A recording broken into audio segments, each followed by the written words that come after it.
Good morning, students. I am Basant Bansal, your science teacher from SCTB School, Ting Road, Sirsa. Students, कल हमने health and it's failure के बारे में discuss किया। हमने डिस्कस किया कि हेल्थ और डिजीज़ फ्री में क्या डिफरेंस है, हेल्थी होना और डिजीज़ फ्री होने में क्या डिफरेंस है, उसके बारे में हमने डिस्कस किया।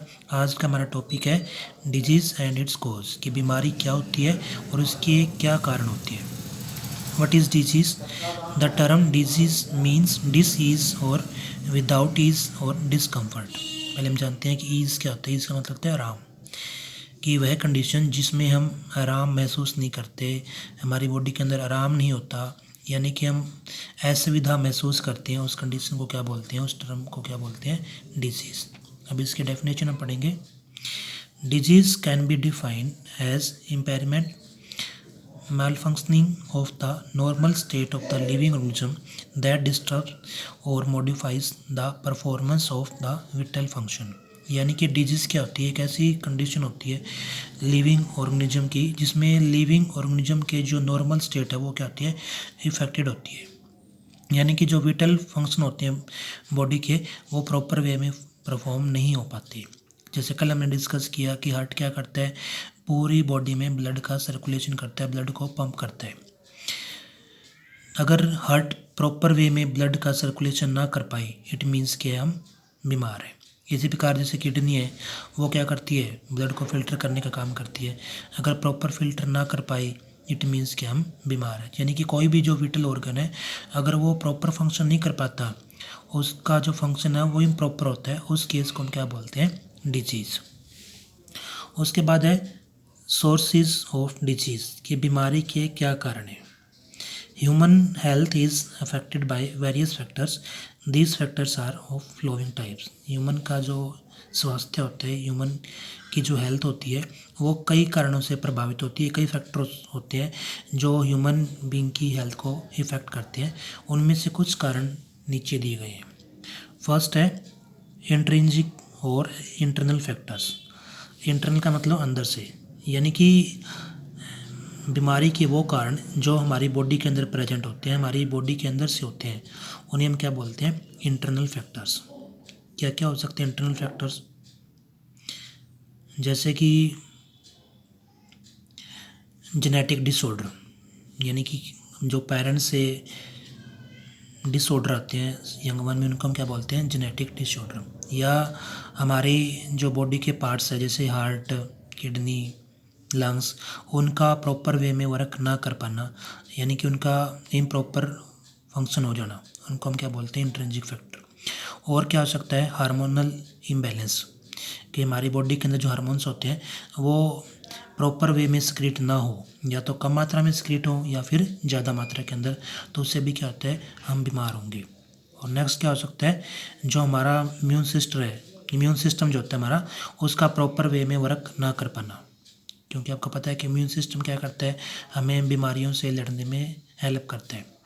जिस पर्सन का इम्यून सिस्टम स्ट्रॉन्ग होगा उसे बीमारी होने के चांस कम होते हैं, और जिस पर्सन का इम्यून सिस्टम वीक होता है उसको नॉर्मल बीमारियाँ वो भी बड़ा रूप ले लेती है।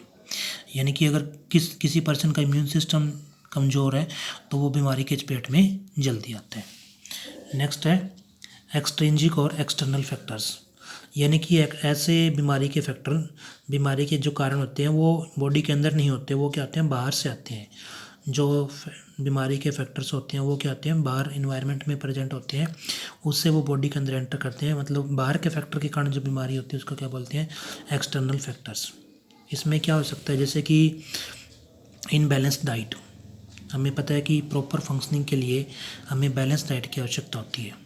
अगर कोई पर्सन बैलेंस डाइट नहीं लेता तो उसको कई प्रकार के रोग हो सकते हैं। जैसे आपने 6th-7th में पढ़ा कि डेफिशिएंसी डिजीज़ होती है। डेफिशिएंसी डिजीज़ क्या होती है, किसी पर्टिकुलर न्यूट्रिएंट्स की कमी के कारण हमारे बॉडी में जो रोग होते हैं, जो डिजीज़ होती हैं, उनको हम क्या बोलते हैं, डेफिशिएंसी डिजीज। जैसे हमने डिस्कस किया कि अगर हम विटामिन ए नहीं लेते तो हमें ब्लाइंडनेस हो सकती है, विटामिन सी की कमी से स्कर्वी का रोग होता है, विटामिन डी की डेफिशिएंसी से रिकेट्स के रोग होते हैं, आयरन जो है उसकी कमी से नीमिया होता है, आयोडीन की कमी से गोइटर होता है।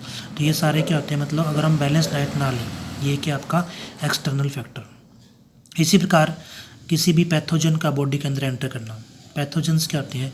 जो डिजीज़ कॉजिंग माइक्रोब्स होते हैं, जैसे कि वायरस, बैक्टीरिया, फंगी, वो सारे क्या होते हैं? पैथोजेंस होते हैं। अगर वो बाहर से एंटर करेंगे बॉडी के अंदर तो उससे क्या होता है? पर्सन बीमार होता है। ये सारे क्या होते हैं? हमारे एक्सटर्नल फैक्टर्स होते हैं। नेक्स्ट है लेवल ऑफ इमीडिएट कॉज।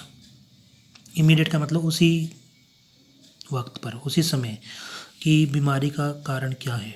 जैसे सपोज करो एक छोटा पर्सन है, छोटा बच्चा यानी कि एक, उसको लूज मोशन होते हैं, तो सबसे पहले हम देखेंगे कि उसको लूज मोशन क्यों हुए। पहले जब उसकी जांच पड़ताल की गई तो ये पाया गया कि उसने जो पानी पिया था वो क्लीन नहीं थी, यानी कि उसने जो कंटेनमेंट वाटर है वो यूज़ किया, ड्रिंकिंग वाटर जो लिया उसने वो सही नहीं था, उसके अंदर डिजीज कॉजिंग माइक्रोब्स थे। तो फर्स्ट लेवल क्या हो गया उसका कि उसने जो पानी पिया वो सही नहीं था।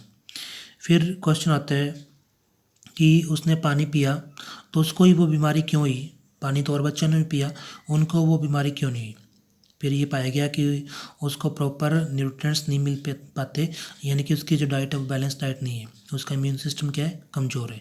इम्यून सिस्टम कमज़ोर क्यों है? क्योंकि उसको प्रॉपर डाइट नहीं मिलती थी। उसका सेकंड कॉज हो गया। ठीक है, तो अब उस थर्ड क्वेश्चन है कि वो बैलेंस डाइट क्यों नहीं ले पाता? उसका इम्यून सिस्टम कमज़ोर है, तो मतलब बैलेंस डाइट नहीं ली उसने, तो बैलेंस डाइट क्यों नहीं ले पाता? क्योंकि वो गरीब है, यानी कि पुअर पर्सन है वो। तो ये क्या होगा उसका थर्ड कॉज। तो ये क्या होता है? इमीडिएट कॉज होते हैं। तो स्टूडेंट्स आज हमने डिस्कस किया कि डिजीज़ क्या होती है और उसके कॉज क्या होते हैं। मतलब हमारी बॉडी की वो कंडीशन जिसमें हमारी बॉडी के जो ऑर्गन्स होते हैं वो प्रॉपर वे में वर्क नहीं कर पाते, कोई ना कोई उसमें माल फंक्शनिंग होना, उसका इम्प्रॉपर वे में वर्क करना, उसको क्या बोलते हैं? डिजीज़। और इसके मेन 3 कारण आज हमने डिस्कस किए। एक तो इंटरनल फैक्टर्स, यानी कि जो हमारे बॉडी के अंदर से फैक्टर्स होते हैं जो बॉडी के अंदर होते हैं जिनके कारण बीमार होते हैं। दूसरा क्या होता है? एक्सटर्नल फैक्टर, जो बॉडी के बाहर होते हैं एनवायरनमेंट के अंदर और वहाँ से हमारी बॉडी में एंटर करते हैं जिससे हम बीमार होते हैं। और थर्ड क्या है?